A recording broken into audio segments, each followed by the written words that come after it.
Hello and welcome to the latest Insider interview. Our guest today is David Coombs, who is Head of Multi-Asset Investing at Rathbone's Funds. David, thank you very much for coming into the studio. Thank you for having me. So multi-asset investing, you can invest anywhere effectively. Where are you finding opportunities in the stock market? Well, it's very different to what it was even 3 years ago. I mean, I launched these funds in 2009, and for the first 10 years, to be honest, it was mostly equities, cash, and a few alternatives. And I was struggling to even kind of claim to be multi-asset, and of course, that's because it was zero interest rates. And so now I'm finding value in long-dated government bonds, which, is not something I've been used to talking about for quite a long time. And, in the US, we've got some positive real yields. That's yields above inflation. In the UK, in the UK government bond market, we don't have that yet, but nevertheless, my core view is that interest rates will trend down over the next year or so in the UK. And if I can lock in, say, 5% returns in 30-year government bonds, then that looks really attractive to me.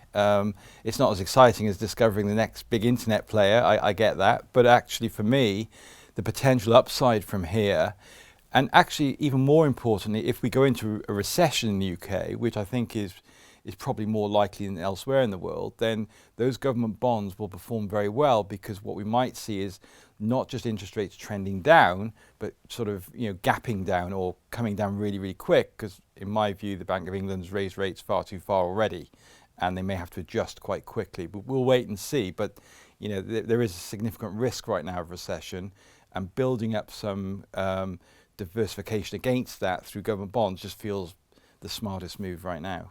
We've seen a lot of investors on our platform also buy bonds, but they're generally buying shorter dated gilts. Yes. And you said you're buying longer bonds. Yes. So talk to me about the appeal of long bonds over short bonds, particularly when the yields are quite similar at the moment. Yeah, and this is interesting. So I get 5% interest on my cash in the fund. So there's no point in me buying short dated gilts or government bonds, because I'm already getting that off cash anyway, because I'm getting institutional cash rates. So if I wasn't getting that, then I would also be buying short dated government bonds just as they are, because clearly it makes a lot of sense. I had a meeting yesterday with Charles Schwab, a big wealth manager in the US, and they're saying exactly the same trend in the States with US investors buying short-dated US Treasury bills. So this is quite a global phenomenon, not just the UK, interestingly. But for me, I'm trying to look ahead, and my funds are 5-10 year time horizon.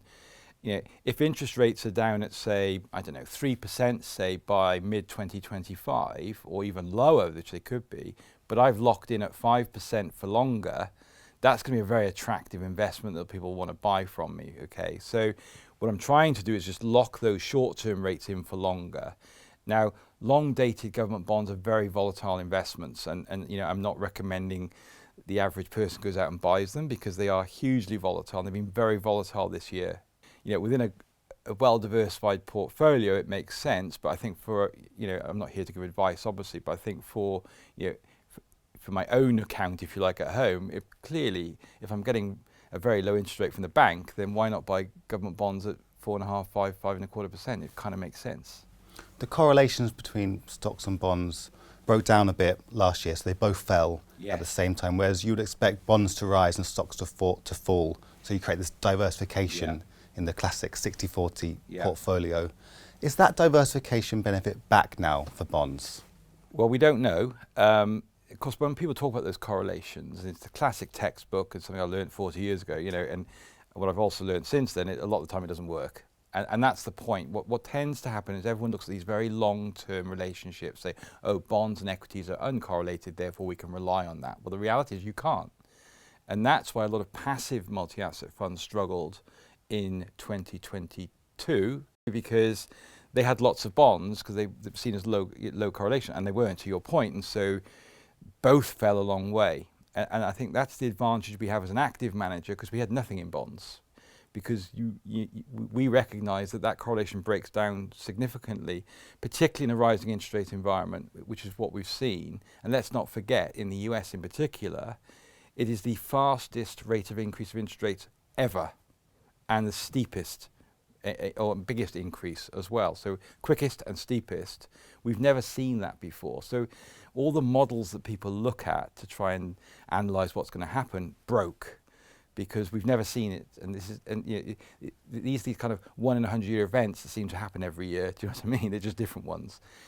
I think from here going forward, as I mentioned just now, if we do go into recession, you see companies' earnings fall because consumers have less money to spend. So we might see some, particularly those kind of companies we call cyclical, so linked to the economic cycle. If we go into recession, their earnings fall, i.e. their revenue, sales fall, their profits fall, their share prices then fall.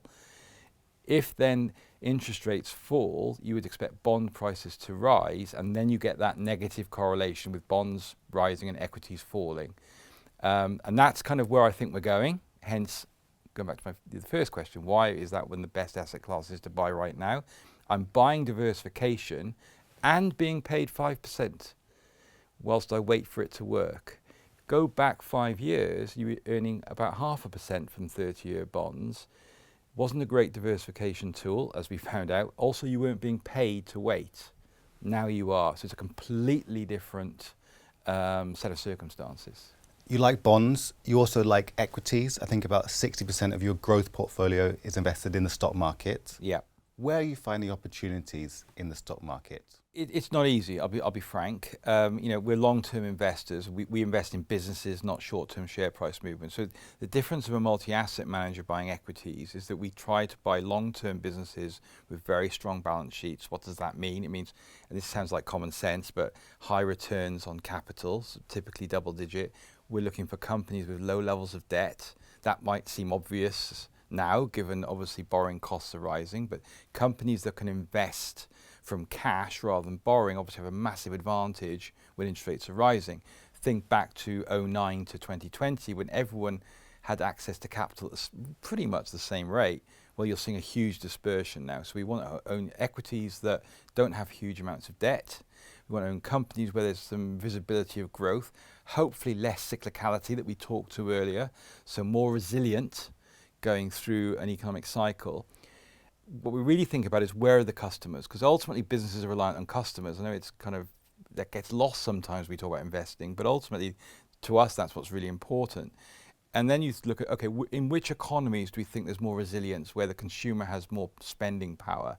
And in our view, that's the US. And I know the pushback, and you may not do it, but so I'll do it for you, is that yes, but the US market's expensive, and we can talk about that. But ultimately, I would actually argue it isn't, but more importantly, the US consumer is in a much better place than the European consumer or the Chinese consumer. Secondly, you've got the US government that is providing stimulus via Joe Biden's administration, whether it's through the Inflation Reduction Act or tax breaks on investing in renewables, for example. You know, contrast that to the UK where we're raising taxes, you know, and we've got a much less diversified economy. So we would rather invest in companies that are exposed to the US economy and parts of Asia, and that tends to lead us to companies that are listed in the States. And when I think about resilient businesses, these aren't exciting, but Visa, Coca-Cola, Alphabet, Amazon, Microsoft, I mean, the big behemoths is where I want to hide really in equities in the next couple of years. I just think they're more defensive. These giant American technology shares, the Magnificent Seven, yes. Some have called them. Yes. You mentioned a few of them. Yes. Could you give me one of these companies that you like and one that you dislike? Yeah, okay. Well, we own 5 of them, thank goodness. I guess I like Microsoft because it feels to me more like a utility. We own Adobe as well, actually, which is not one of the Magnificent Seven, but we like businesses that have become almost, you can't do without them. You know, when people think about technology, think about exciting things, but actually Microsoft, you know, most businesses would not be able to operate without paying their Microsoft subscription. It's one of the last things they cut. Now, okay, if some of their customers go into bankruptcy, every business has some cyclicality to it. But with Microsoft, they're in most cases, their applications, their services are embedded into their customers' everyday lives, and it's not exciting necessarily. It's not the next big thing, but from a portfolio construction point of view, and for multi-asset funds, well, we are looking after people's pension money, really, their core savings. It just feels like an integral part of the portfolio. Now, contrast that to Tesla or Meta, which I don't like, either of them. Let's pick Tesla as a great example. I get a lot of pushback on Tesla. People are very passionate about it. It's like Marmite. People really love this company. I really don't, and I don't like Marmite either, for what it's worth.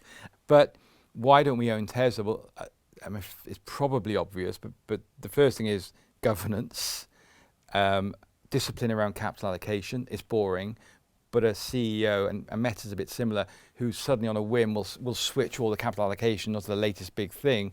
That's quite risky, and it's hard as a shareholder to keep control of that. And then secondly, my view on Tesla's always been, ultimately it makes cars. It's not really a tech company in my view, and there's a lot of other companies that make cars, and some of them make them better than Tesla do, actually. So the competition's coming, and therefore I think it's post-super growth, personally. And therefore it's just too risky for me to buy. You're not a fan of the UK? No. But are there some UK companies that make the grade? Yes. So going back to my point, let me be consistent, right? So we own two of the UK companies we do own are Ashtead and Ferguson. Ashtead, which is involved in construction industry, big truck rentals, big crane rentals, that kind of stuff.